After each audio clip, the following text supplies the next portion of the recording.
It's a nightmare, just a few kilometers from their house.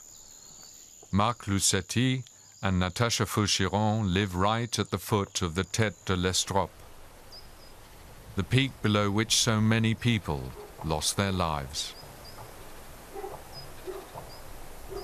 It's hard to believe all of this has happened here. It took a while for it to sink in.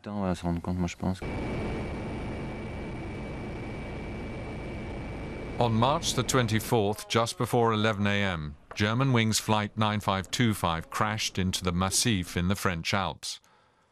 150 people died, many Germans among them.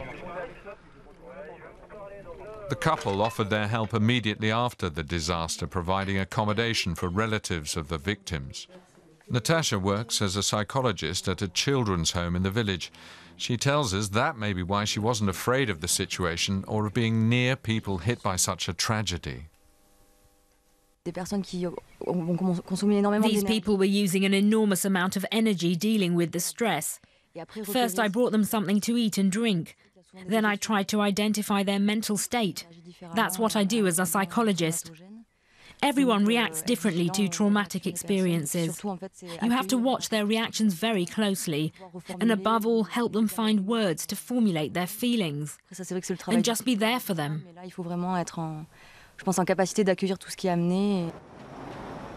Magali Navel has an idea of what the victims' families are going through. She's the village undertaker. After the crash, she immediately offered her professional services. She was shaken by what the rescuers told her.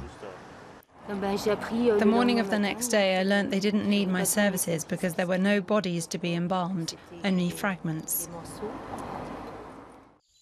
It was a shock not only for the relatives, but also for Seyne-les-Alpes. Within hours, it became the site of a tragedy.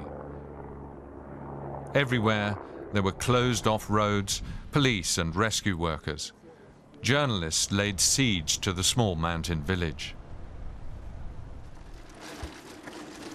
But the people here all pitched in, sometimes with unconventional means, using shopping trolleys to transport water to rescue workers. Bistro owner Gilles Ripert has been on the go from 6 in the morning to 11 at night. He's exhausted, but says people here stick together. We opened on Tuesday evening in emergency mode. Now we've been serving about 200 meals a day. Normally we serve about 40 to 50 meals a day.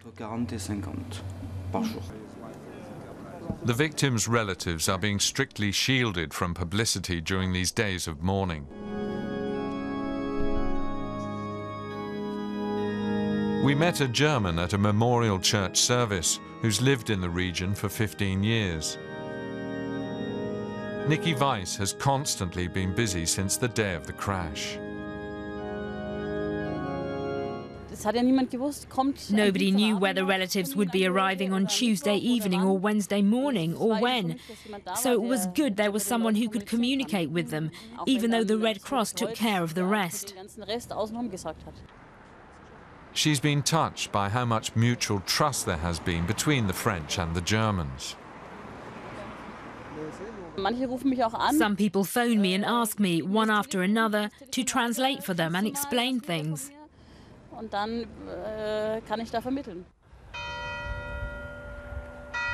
It will take a long time to deal with the pain in Seyne-les-Alpes.